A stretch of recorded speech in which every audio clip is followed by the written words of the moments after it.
last week it was announced in a twit longer by the player himself that Seagull, the star of NRG, will be stepping down from the main roster to a sub position, and that he would be focusing on streaming, which obviously is where he built his name, and that he still had plans, though, to return for the first season of Overwatch League.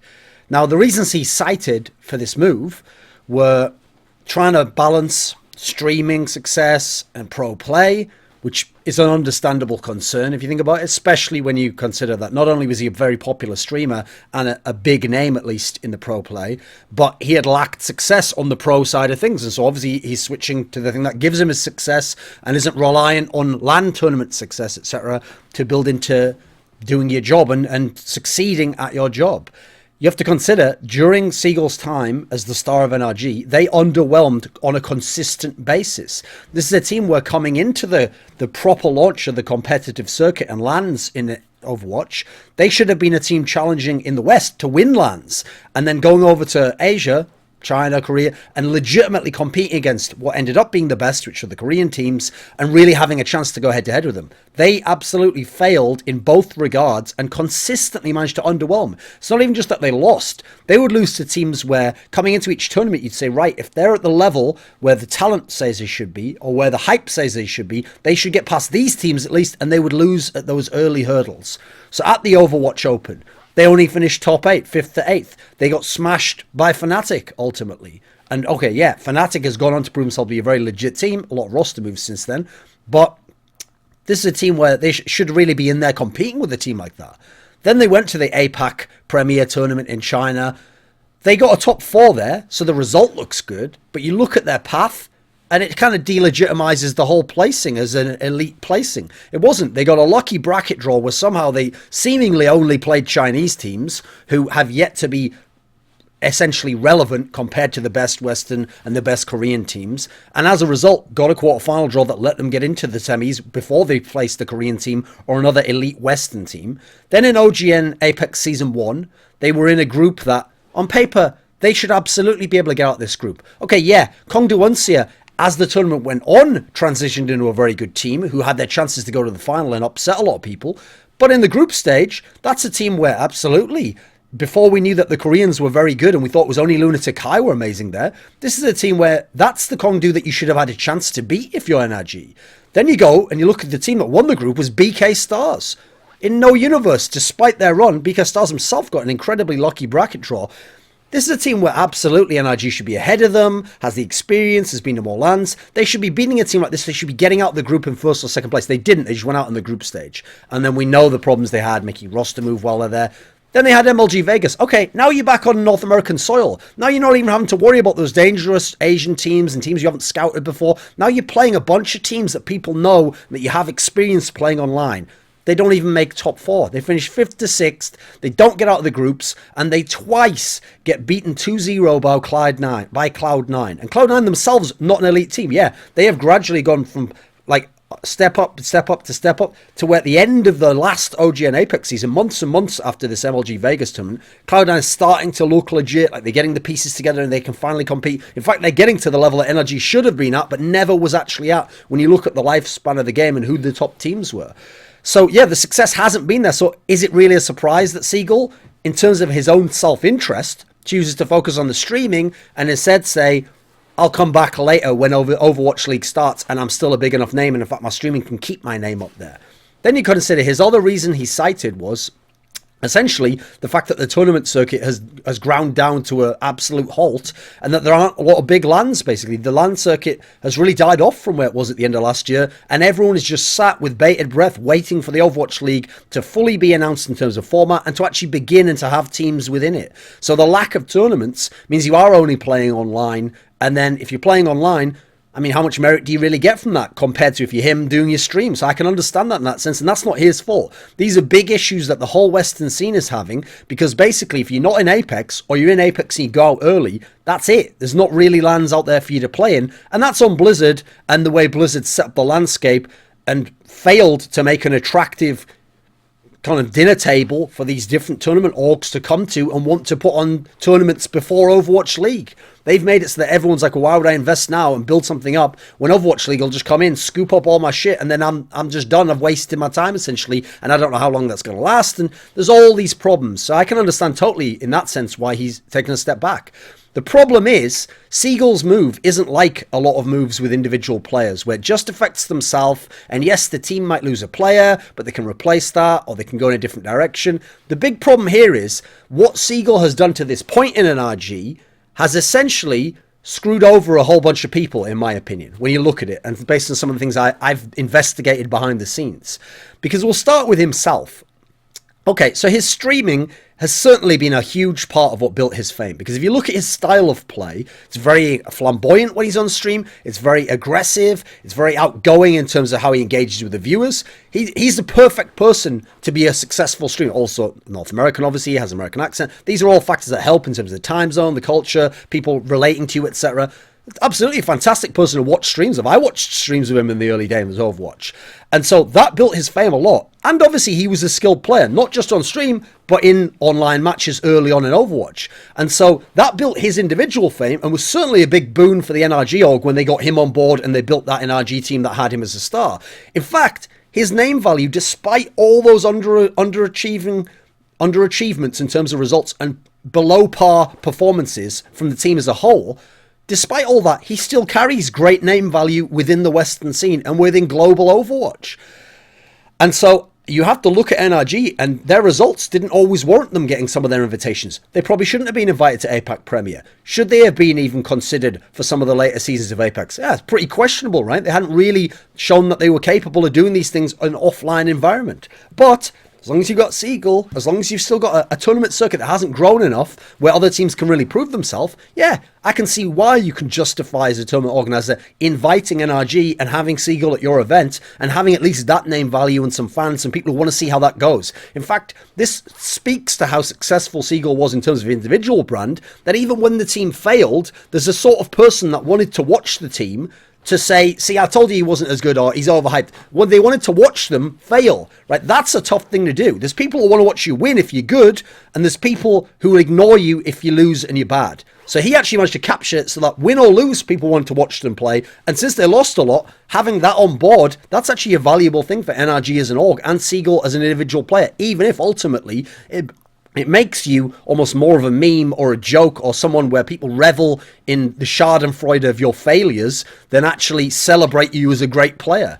And one of the big problems with this is a lot of the blame does go on him individually. Yes, there were certainly pieces within his teams, certain name that left their team that was perhaps divisive or clashed with other personalities in the team or had a self-aggrandizing view of himself and thought he was a bit better than he was as an actual player and could do greater things elsewhere and wasn't going to stay in NRG. Okay, sure, there were problems elsewhere. But ultimately, when you look at NRG as a team, you have to look at the head of the horse, right? You have to say, who's the number one guy? Who's the biggest name? Who's the guy who's meant to be the star, the carrier of this team? And you start with Seagull. And we have to say, let's just go ahead and put it right out on the table, shall we?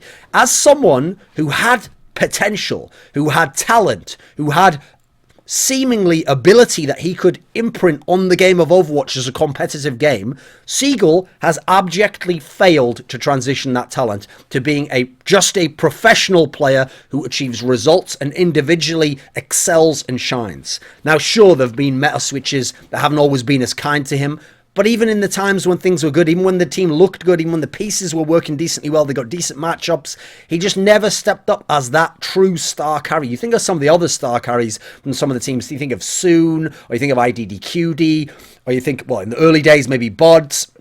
You think of some of the players, obviously, over on the Misfits now. There have been a whole bunch of players. And then forget going to Korea. We can list off people in Korea who individually leave someone like Seagull in the dust. They're miles ahead of him. He never accomplished that level at any point, pretty much, once we got to the LAN circuit of NRG attending these tournaments.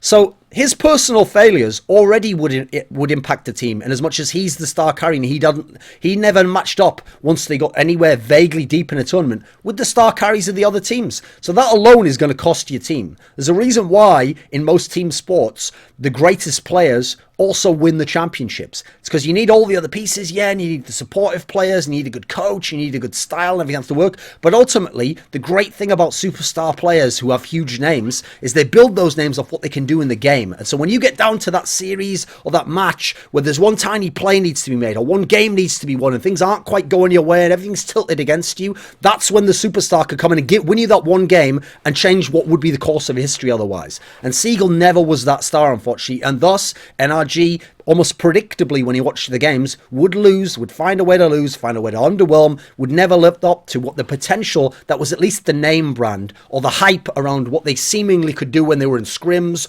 or on the streams could do, but couldn't do in the actual tournament server. And so his failures alone affected them in that sense, but even more so when you look at how he affected NRG as someone who was the star, who then leveraged, who parlayed that star factor and name brand value into having massive influence on the team and getting to say who gets cut from the team and who gets to be the coach and how we're going to play and then who we're considering bringing in and what the dynamic is within the team, and having a huge impact in all facets of how NRG as a team existed, went forwards in the future, built their future direction. He wasn't just a cornerstone as much as they want him in the team. He's influencing constantly directly based on my investigations. People I've talked to, I've gone from person to person, I've asked around and I've tried to investigate what's going on behind the scenes when you left this team. Oh, what's going on? Why is your teammate doing this? Oh, what's going on? Person outside who follows the scrims and knows what's going on in the team. What's your speculations to what's going on here?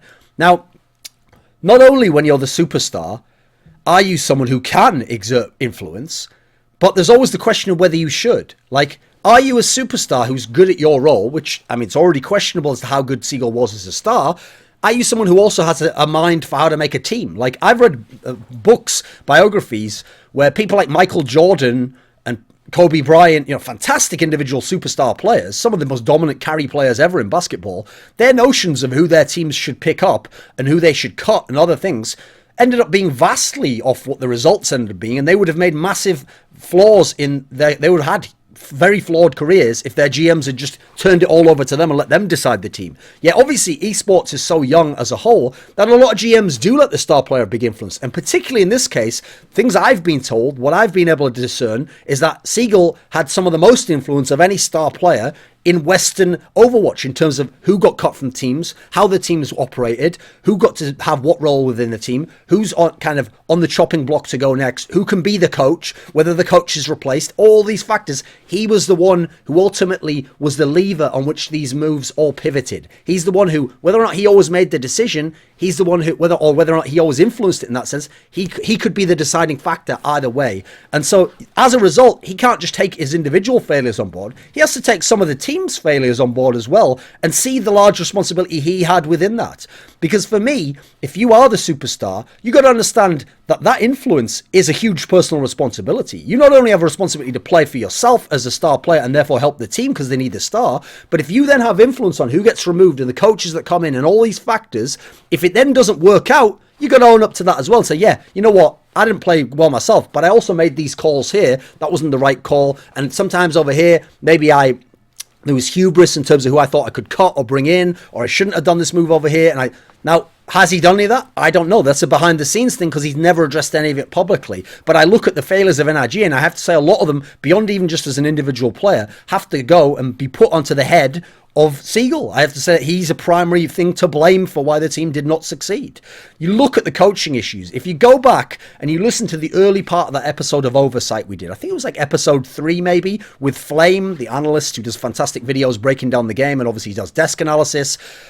He goes into at the beginning some of the issues of like what NRG is doing with their coaching, and he has to be very veiled with how he talks about it. He has to be very guarded, and he gives some hints and he suggests things and he alludes to things, but he can't come right out and say it. But it's clear that certain people are influencing things, that there's more going on here than just what's happening in the server, and whether this person's a good coach or whether this person's a good player, there's politics going on and there's personal opinions heavily influencing things. And I'll tell you right now, that's Seagull and that's Seagull's entourage who had a huge impact in that regard. Now, in terms of the players who are being kicked or who are leaving, it wasn't, again, as simple as results. Like, sure, lack of results like they had in this team, and especially underwhelming results on a consistent tournament-to-tournament basis, and around the world at that, by the way, yeah, that will create hard feelings, and it will create personal conflicts, and it will create difficulties within a team that wouldn't necessarily exist if you were getting the odd upset, or the odd good result, or things really came together in the game and created a good feeling, a good morale. Sure, that will create a very strained environment, but it goes beyond that, because NRG, thanks to Seagull's influence, lost pieces that otherwise might have been very serviceable pieces, or might have been the pieces which some real GM who had an overview and didn't just listen to his star player would say, you know what, this piece right here might not have the name value of another piece, but I'm actually going to build around this piece. This piece is consistent, or this piece has the real potential if put in a different unit or with a different coach or with a different star, and might have gone that route. Whereas instead, NRG catered constantly to Seagull and his opinions and what he wanted to do with the team, and then the people that he influenced within NRG and were kind of his cadre of the other players and that kind of clique that formed within the team. And as such, they put all their chips on Seagull, and guess what? Now Seagull said, after doing all this to the team, I'm out actually, guys. You know what? It's not an environment I want to play in. It's not a situation I want to be a part of. I'll just be the sub for a while, and I'll just wait until the big box and the Overwatch League come in, and then you know what? Who knows who I'll play for then? But I'm Seagull. I've got a big name. I'll live another day. I'll live to fight another day. NRG is an org. Who the fuck knows or cares, right? Let's see. You guys survive on your own now. Even though I influenced the entire outcome of where you are as a team right now, and everything that was built around me, but you just replace me with someone else. I mean, that's irresponsible, isn't it? That's, or at least, at the very least, I hope personally behind the scenes you're taking responsibility if you're having that sort of influence and impact upon people's lives and the org that you're playing in, and as a result, people have left the team and people have joined the team thinking you're going to be there for the long run and they're going to be building a team around you and catering to you. That's a problem for me, and especially when we go beyond that, because NRG has lost pieces that have a value, and at what cost? Right? Was it just Seagull? Here's the thing. I could even understand it to some degree if it was just Seagull. Like, he's a superstar player, or at least he has the name value, and there's not a lot of people can challenge him in that respect in NRG.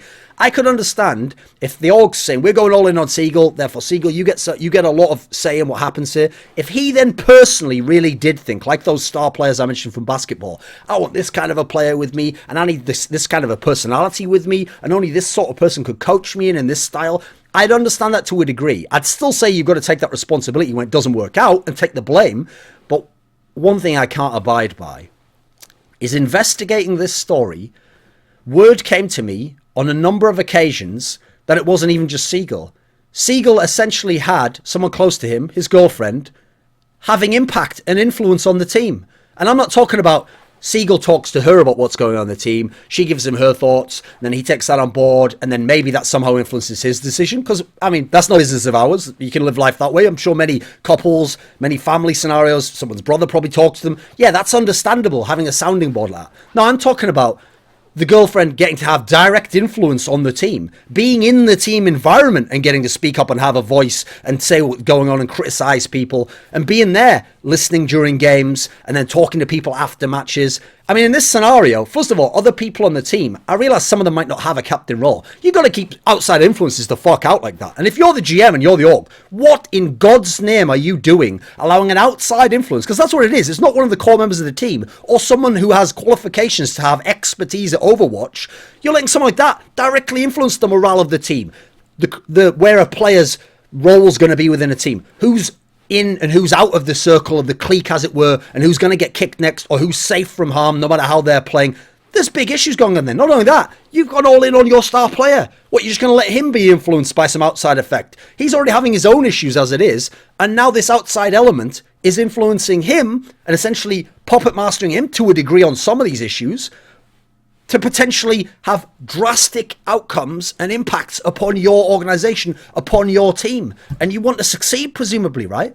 So this is not how you run it. First of all, for Seagull himself, this is not how you run a team and a locker room. You do not allow outside influences in. You definitely don't let things out of the locker room to your girlfriend, to friends outside, and let it get among the scene, because that's the thing. That's the reason why I'm saying it in this video, because this wasn't some secret. This wasn't some some vague sort of like influence that's very difficult to gauge. This was almost an open secret within the North American Overwatch scene, that this is something that was going on and was having an impact and an influence upon who gets to coach, who gets to play, what happens with the team, how they run, what impact Seagull has upon the team. And that's just unacceptable. I mean, again, to go back to Seagull, you've taken responsibility, I would hope, for being the guy who's having all this influence. You're the star player. Everything's built around you. How about being a leader? How about understanding when people fail?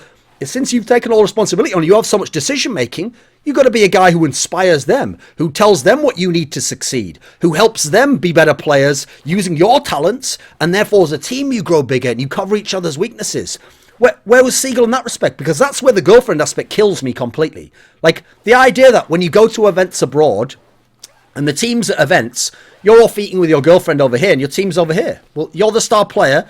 If you're going to take responsibility and have decision-making, always, you're a captain to some degree. That doesn't mean in-game you're the shot caller, but you're taking responsibility. That's something the captain does. He takes responsibility for the team and how it runs and what happens within it. So be a captain. Lead these people. Actually, be with your team. And if you're going to have some outside influence, okay, have them have a minor influence and have them on the periphery, but ultimately it's you and the team, and that's the unit, right? I mean, the idea that every time you're not doing a scrim or you're not playing an official game, with the team, you're off with someone else. What kind of attitude is that going to engender within the team? What kind of morale is that going to create? What kind of environment, when you then fail, is that going to be where, okay, the game's done, right? I'm off, guys. I'm just going over here. And then they're just left as it is. Where's the star? Where's the leader? Where's the guy who gets to take the responsibility of having decision-making and then has to live with it and actually bear the burden that comes with that responsibility? Because it's not just the ability to freely do what you want to do. It's then to do what you have to do and what must be done to succeed, because that's what you've taken on, that mantle, by saying, I want to be the guy who makes the decisions. Then you've got to look at the fact that not only has Seagull's own career and NRG been heavily impacted in this, how about OGN? So because of the lack of LAN tournaments and the fact that barely any of these Western teams have actually got an OGN experience, NRG was a team that was going to be at Season 3 of Apex. And part of the reason why that is, it's not that NRG's ever performed offline. No, it's that the name value of the team and Seagull as the star player is still enough that with this vacuum of not enough LAN tournaments and not enough North American teams that are being able to prove themselves, because obviously you can call Envious North American all day long, all you want, mate.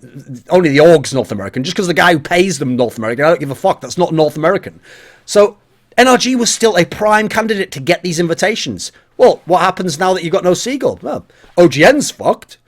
NRG's fucked indirectly in that sense. I mean, they're not going to have a nice time there. OGN now looks like a joke if a team like an NRG goes without even the big name, because you don't have the results. Other teams also don't have results, but at least have good online results and look better online, and then you don't even have the big name. What's the justification for this kind of recruitment at this point in time?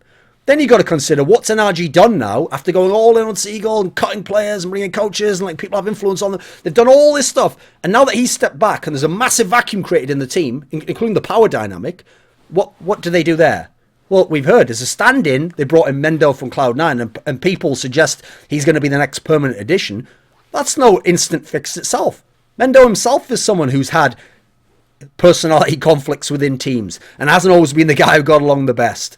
And then you got to consider he's actually directly had his own personal beefs with IDDQD, one of the most recent additions to the team, and a very talented player in his own right, but someone who has to be very carefully managed, it would seem, in terms of he's got immense talent, but has himself, bizarrely, if you don't know the politics behind the scenes, been ousted from teams and left teams and just been out in the wilderness. So NRG's not in any better place for Seagull having just left abruptly like this and seemingly just overnight come up with this decision to go with.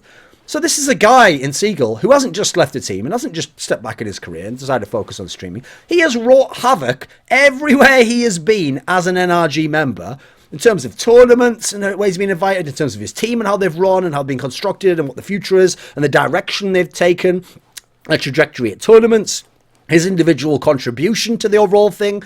And then now he just goes and he focuses on himself, and then he hopes to cash in on the big bucks, and we start the merry-go-round again of the hype and saying, oh, well, can he do it again at a different team? Oh, maybe with a different environment. But if he hasn't learned the lessons of what went wrong in NRG, it will just be a merry-go-round. It'll be the same little story again, and we'll end up exactly where we are again, but with a different set of players who were ousted and left on the outside and didn't ever accomplish what they thought they would and have had all these political shenanigans behind the scenes.